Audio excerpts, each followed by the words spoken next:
Assalamualaikum warahmatullahi wabarakatuh. Bertemu lagi dengan saya Nur Hadi, calon guru penggerak angkatan 10 dari Kabupaten Trenggalek, Jawa Timur, dalam video koneksi antar materi modul 1.4. Sejauh mana pemahaman Anda tentang konsep-konsep inti yang Anda pelajari di modul ini, yaitu disiplin positif, teori kontrol, teori motivasi, hukuman dan penghargaan, posisi kontrol guru, kebutuhan dasar manusia, keyakinan kelas, dan segitiga restitusi. Adakah hal-hal yang menarik dan di luar dugaan untuk Anda? Disiplin positif adalah pendekatan untuk menuntun anak agar berdaya mengontrol diri dan bagaimana menguasai diri untuk memilih tindakan yang mengacu pada nilai-nilai kebajikan. Teori kontrol sesungguhnya yang bisa mengontrol seseorang adalah orang itu sendiri. Bahwa kita akan melakukan sesuatu atau tidak tergantung kepada kita masing-masing, sesuai motivasi pemenuhan kebutuhan dasar yang kita penuhi pada saat itu.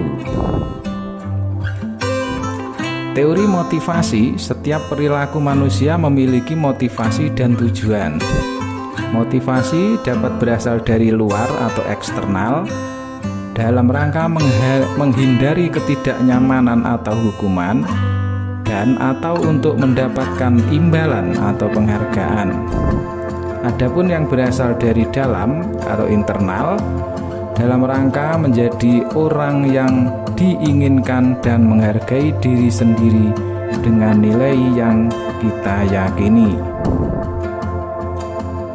Hukuman dan penghargaan.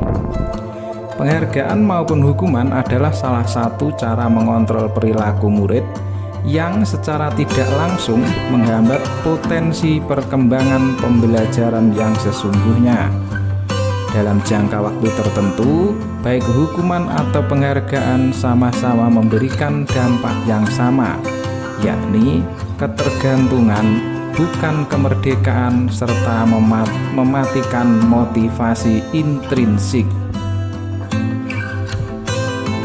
5 posisi kontrol guru. Yang pertama adalah penghukum, yang kedua adalah pembuat merasa bersalah, sebagai teman, sebagai pemantau, dan yang kelima adalah manajer.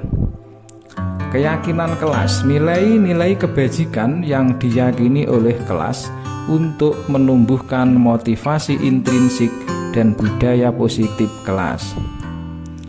5 kebutuhan dasar. Yang pertama adalah kebutuhan bertahan hidup atau survival. Kemudian yang kedua adalah kasih sayang dan rasa memiliki.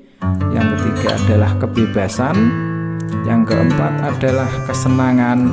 Dan yang terakhir adalah penghargaan.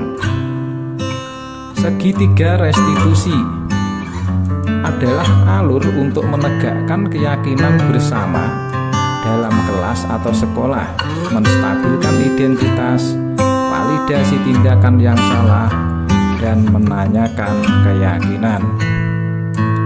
Kemudian hal menarik yang terjadi ketika praktek segitiga restitusi dengan murid adalah secara sadar dan tanpa paksaan atau tekanan, murid yang bersangkutan mengakui kesalahannya bahwa telah melanggar keyakinan sendiri, lalu membuat rencana untuk mempertanggungjawabkan dan memperbaikinya.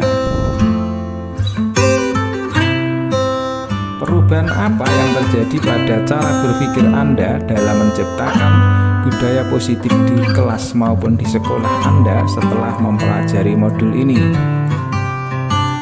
Perubahan yang terjadi bahwa selama ini keyakinan saya bahwa guru memiliki kontrol penuh terhadap murid dengan ancaman atau hukuman bagi pelanggar, serta memberi penghargaan bagi yang baik. Setelah mempelajari modul ini, maka paradigma saya mulai berubah bahwa untuk untuk membangun budaya positif harus dimulai dengan membangun disiplin positif, mencanangkan keyakinan kelas maupun sekolah dalam rangka menguatkan motivasi intrinsik pada murid dalam berperilaku. Pengalaman seperti apakah yang pernah Anda alami terkait penerapan konsep-konsep inti dalam modul budaya positif baik di lingkungan kelas maupun lingkungan sekolah?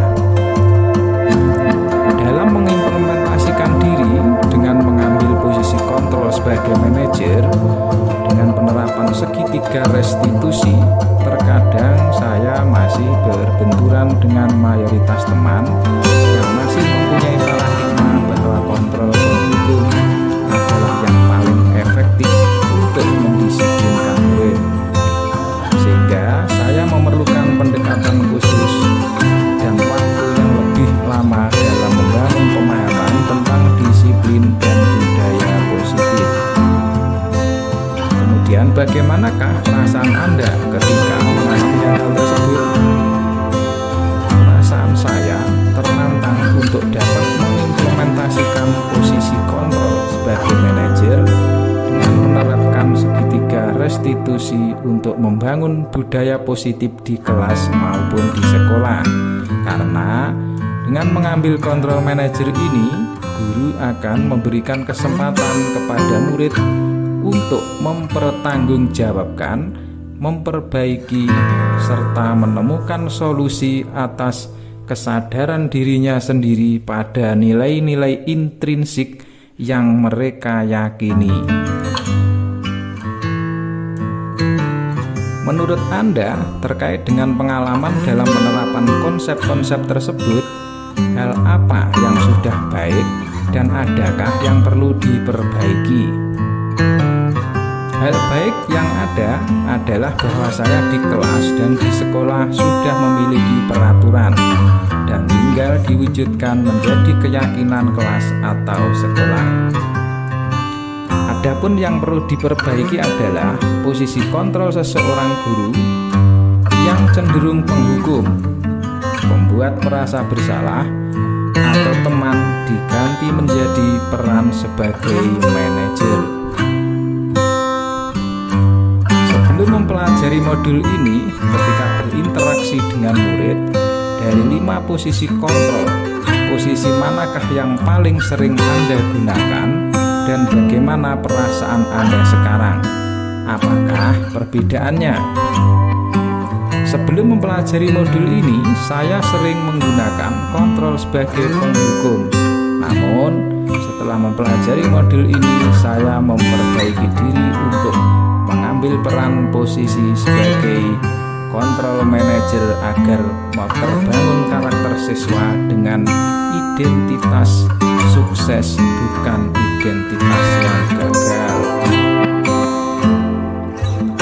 Sebelum mempelajari modul ini, pernahkah Anda menerapkan segitiga restitusi dalam menghadapi permasalahan dengan murid Anda? Jika pernah, tahap mana yang Anda praktekkan dan bagaimana Anda mempraktekkannya? Sebelum mempelajari modul ini, saya pernah melakukan hal yang ternyata bagian dari konsep segitiga restitusi. Misalnya, memvalidasi kesalahan anak dan menanyakan keyakinan siswa saat melakukan kesalahan. Ketika saya berhasil membuat murid merasa salah, saya akan meminta konsekuensi mereka untuk dapat memulihkan keadaan. Selain konsep yang disampaikan dalam modul ini, adakah hal-hal lain yang penting untuk dipelajari dalam proses menciptakan budaya positif baik di kelas maupun di sekolah? Tentu ada. Penting mempelajari bagaimana membangun komunikasi yang efektif dengan stakeholder sekolah seperti kepala sekolah, teman guru, wali murid, dan komite sekolah agar lebih mudah kita untuk menyamakan persepsi atau pemahaman kita untuk terwujudnya budaya positif di sekolah. Demikianlah pemaparan saya. Terima kasih. Wassalamualaikum warahmatullahi wabarakatuh. Salam sehat Bapak Guru hebat.